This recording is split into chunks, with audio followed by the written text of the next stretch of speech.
So, Charles, let's back up for a little bit. You're a composer for film. What is your primary job, and how would you say Steiner accomplished that job, or those jobs, in the music of Casablanca? Well, first of all, it's a wonderful score. It's an amazing movie.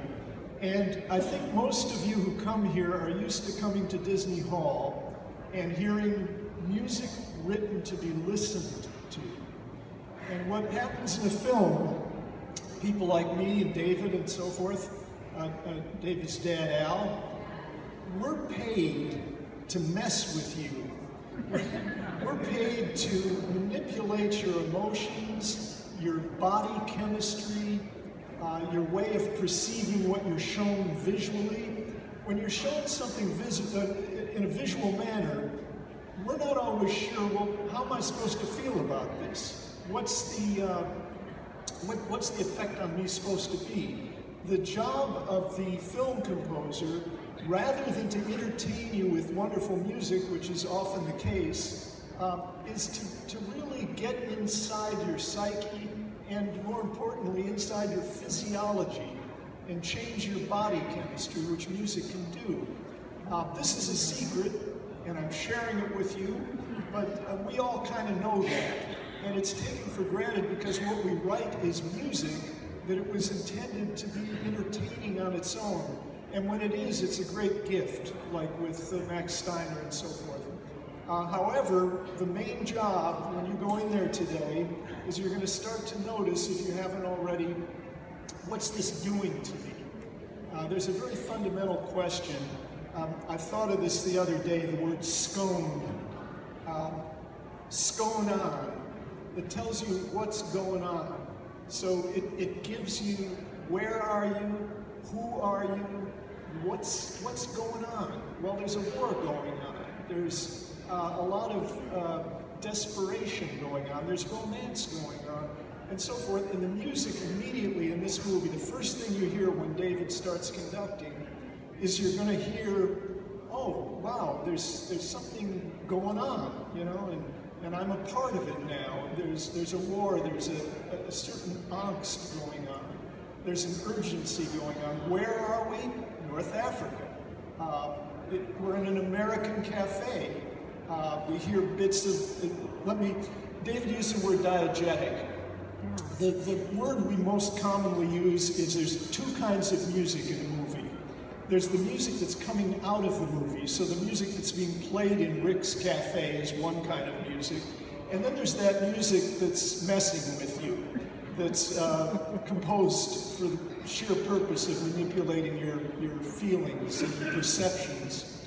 So notice when the music is coming out of Rick's Cafe, and notice when it's coming out of the orchestra. And the very opening of the film is going to tell you scone on. It's going to tell you what's happening. It's going to set you up for the rest of the experience of the movie. We maybe should talk for a second about the changing styles of music in Hollywood. Now, Max came from Vienna originally, one of many European expatriates who came here and really kind of created the golden age of Hollywood style. And so Casablanca falls right in the middle of that. And you know, I wonder if you could characterize that style by comparison with today's film music. I mean, is it different? Very different. How many of you here today were here for one or both of the two movies that were done in the last few days? A good number of you. Okay. This is real interesting. David pointed out that just a decade before this score, Max Steiner wrote King Kong, which sort of set the template for what we do. To realize how young this art form is, my mom died at the age of 101. She was accompanying silent movies, and that was before there was this profession. And then she lived till just a few years ago. So the idea that this is a very young art form has changed. I'd say King Kong is maybe one of the very first wall-to-wall real film scoring jobs. This comes a decade later, And 1 decade plus later are the 2 other movies that you guys probably saw here, On the Waterfront and Rebel Without a Cause. It's real interesting to notice there wasn't a whole lot of change from King Kong to Casablanca stylistically. From Casablanca to these other 2 movies done in the 50s, almost a revolution beyond discussion. The music that you're hearing in Casablanca could plausibly be heard by the people in the movie, even the non-diegetic music, the music written by the composer. In those other 2 movies that you saw, those teenage hoodlums, for instance, or those waterfront workers do not listen to atonal European complex music, you know? So you've got already a kind of revolution, and we could talk for a couple of hours about that, which is kind of a separate subject. But today, you're going to have an opportunity to see, as David again said, this is the golden era. Max was, he practically created it. It's extraordinary. And he took the music of someone else and treated it with a loving care. It's like bringing up someone else's kids, you know? They're dumped in your home at their most difficult age, and you bring them up, you know? In a way, he was given this song, and he had to give it the loving care and nurturing, yeah. But what's funny about that, and we talked about this when we were talking before, is that Max hated the song as time goes by. But he was stuck with it because it was written into the script and couldn't be avoided. Yeah. Well, the song was written for the Broadway show. Then I think Rudy Valley gave it a shot in the 30s. It became a kind of hit. And by the way, I just saw a movie a week or so ago, my wife and I, that'll be released soon, where the song with Rudy Valley singing it is the main song in the movie. And it's a contemporary movie, so it's kind of that song. Everything old is new again. Yeah, it sticks around as time goes by. You know, so. He did really want to write his own love theme. There was no way of avoiding it as time goes by. And it's interesting, Max wrote an unpublished autobiography in the 1960s that very few people have ever read. He never mentions Casablanca once. Yeah. And ultimately it became one of his most famous stories. You know, John, it occurs to me, I'm just thinking, what would you guys want to know more when you're going in there today? Something else jumped out at me. I had to watch, I've seen the movie countless times, remembering the first time I saw it. But I looked at it again, just on the computer, to kind of remind myself. A few things jumped out at me, and you can kind of have some awareness of this. When music is not being used, this is a very powerful decision. When music is being used, there's a very clear reason.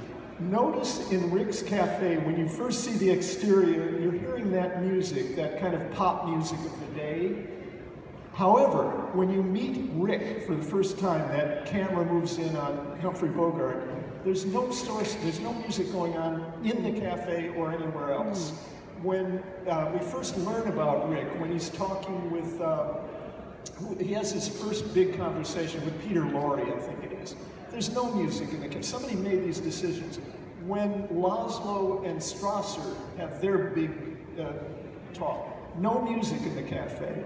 Then when Berger and Laszlo are talking at the bar, the woman is singing in the bar, to be aware, oh yeah, somebody's making these choices. There is music going on. Often these are the kinds of things in a movie that we're totally unaware of, but the lack of music is also stunning. When we go back into the cafe and Rick is completely destroyed and she's come into his world again, zero music. The first thing you hear, Sam plays the song on the piano, and you know, then he looks and he sees her, and it just like floors him. A chord comes in. There's some of you who are very musically sophisticated in this room. Listen to that chord. Guys like me, and one of my students just emailed me what he thought that chord was.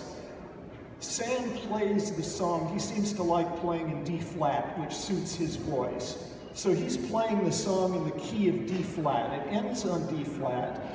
Humphrey Bogart looks up, sees her, in what sounds to me like a G minor 9th plus 11 chord comes in. I thought that too. Yeah.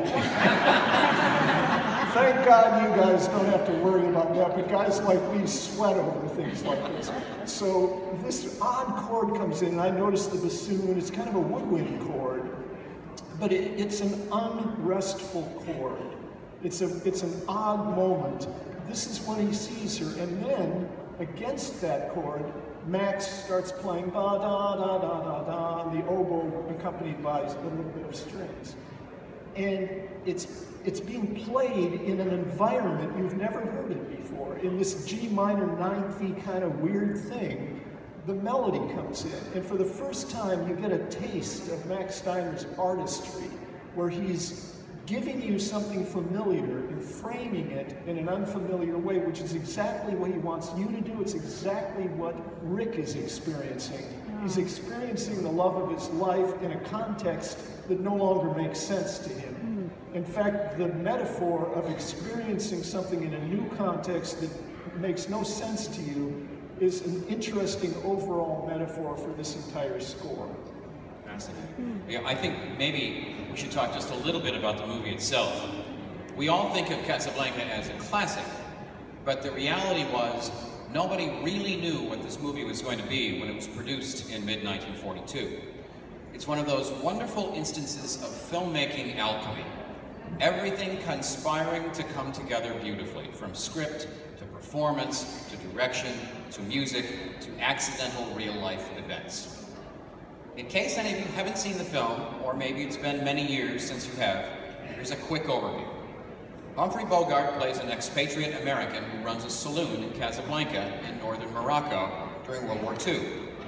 He's bitter and cynical after he was unceremoniously dumped by the love of his life, Ingrid Bergman, just as the Nazis were entering Paris. She happens to show up at his place one night with another guy, who turns out to be a Czech resistance leader played by Paul Henreid. The top French police officer, Claude Rains, finds this all very interesting, but he has to play nice with the German army. Those in and around the saloon are played by a who's who of Warner Brothers character actors, all of whom are brilliant and have amusing turns, including Peter Lorre and Sidney Greenstreet. Dooley Wilson plays Bogart's best friend from their Paris days, a piano player named Sam, who spins a lot of emotions out of control when he plays their old favorite song as time goes by. And what ensues, of course, is one of the great romantic dramas of all time. It won Best Picture, Best Director, and Best Screenplay at the Oscars for 1943. It ranks at number 3 on the American Film Institute's list of all-time greatest films. And it has 6 quotes in the AFI's Top 100 Greatest Lines from the Movies list, more than any other film. And Sam's piano sold at auction 2 years ago for $3.4 million. The entire film was shot on the Warner Brothers lot, except for one short scene done at the Van Nuys Airport. The film was finished in late summer of 1942, and Warner's had intended to release it in mid-1943. But fate took a hand, as they say, and when the Allies landed in North Africa in November 1942, the studio rushed the film out to cash in on the news. So it opened in New York later that month, with a general release following in January 1943. I love some of the reviews of the time. The New York Times praised it for its sentiment, humor, and pathos, with taut melodrama and bristling intrigue. The New Yorker, however, referred to it as pretty tolerable. I wonder whatever happened to that reviewer. Anyway, Charles, one of the other things that I love about this score is Max's use of La Marseillaise, the French national anthem. Can you talk a little bit about that? Okay, you're going to look for a certain moment that's going to be absolutely stunning. It's one of those uses of source music, of non-diegetic music, that everybody talks about decades later. You're in the cafe, the French resistance is La Marseillaise, da-da-da-da-da-da, those familiar with Tchaikovsky's 1812, da-da-da-da-da-da-da-da, excuse. and at the same time, Watch on the Rhine. The way this happens is that some German soldiers are getting enthusiastic, they're drinking, they start singing a German song dear to them, and then, I think it's Laszlo, that gets up and has them sing, the partisans singing about the French national anthem, and both are going on at once. It's like a war. It's like a recreation in music of these two entities. And it's just absolutely a stunning moment for music. And in terms of the score itself, it seems like the Marseillaise represents the determination of the French people to take their country back. Yeah. And so it's used in a kind of symbolic manner. And you hear it, interestingly enough, Max's credit over the main title. That's where he launches into La Marseillaise for the first time. I love that. Yeah, the composer has full control over what happens when his name comes on the screen. Could be crashing cymbals or whatever. It's one of the few perks of the job. Yeah. So.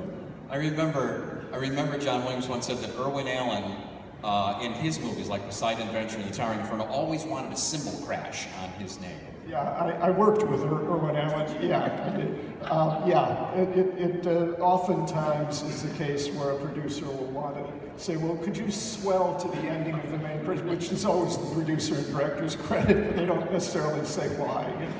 Charles, what is it about, is there something unique when you put music to picture that somehow changes both, and we walk away with a memory that's somehow indelible? Yeah. It's a kind of alchemy, and you can all do a little experiment at home. Take a movie that you love that has a musical component that you're really adoring, and just take the music out and turn the sound off if it's a montage or whatever. And something weird happens. It's like the humanity goes out. There's something about images. Mind you, movies are a very artificial way of telling a story. It's created in a discontinuous manner, and it's cut together in little segments by an editor to create the illusion of time moving in real time or not, depending on their purpose. Without music, that experience lacks the emotional content that tells you where you stand in these series of images. No matter how well it's acted, no matter how moodily it's shot and executed, there's an uncertainty. So movies have a real need. It's the I complete you thing. Music completes this experience in a way that I think there are only a handful of movies that don't have music as a major component. And even movies we think don't have scores, like Hitchcock's The Birds, Rope, there's another Hitchcock, I think at the Rear Window. We think, oh, there's no music in that, but there actually is an enormous amount of music in all of them. It's just not being used in a way that you're accustomed to, but there are very few movies that don't have important musical components, nor are there television commercials or lead-ins to ESPN, sporting event, whatever. Music and image, you take the music away and there's a real emptiness there. So this is something you can kind of play with at home and see what it does to take the music out. I sound like an advocate and chauvinist for music in movies, which is exactly what I am. But try it, and I think you'll agree. Well said. Charles, as one of the current governors of the Academy, this weekend marks the start of a 3-year partnership between the Motion Picture Academy and the Los Angeles Philharmonic. Maybe you can offer some thoughts about what this partnership means and why it's important? This is a wonderful thing. The place where music meets the public outside of a movie is in Disney Hall and places like this. We are blessed, and I put that word in caps, italics, and bold, to have Gustavo Dudamel as our music director. He is, to me, not only the real thing when it comes to Mahler, Beethoven, the meat and potatoes, as well as the modern things, but he understands film music and he's written it. So he's a real advocate. It's a natural partnership. The Academy could not be more pleased to have this connection to the LA Phil, especially in these coming few years when the anniversary of the Academy is coming up, the big anniversary of 90 and so forth. So it's an absolutely wonderful thing. The Academy is delighted, and we think the Philharmonic Association is delighted as well. Is there anything you can tell us about what we might expect in the next couple of years? There's going to be, this is one of those stay tuned kind of things. I don't know what is and has not yet been released by the press and what has and has not yet been confirmed, so better if I don't get myself in trouble, but good stuff. All right, so any final thoughts about Casablanca, what we should listen for, why this is important, and how much fun we're going to have? Well, you're definitely going to have fun. You're going to feel things, and a lot of what you're going to be feeling is attributable to Max Steiner and to the gentleman whose name starts with Huff, who wrote As Time Goes By. Herman Hupfeld. There you go. I knew I could rely on John for that. A name forgotten by all of us, but Lord knows a song not forgotten. It probably never will be. So basically, you're in for a good time. As was it Betty Davis, fasten your seatbelts, we're in for a bump. It's a bit of a bumpy ride, but a beautiful one. Enjoy the trip. Thank you, Charles Bernstein. And thank you for being here.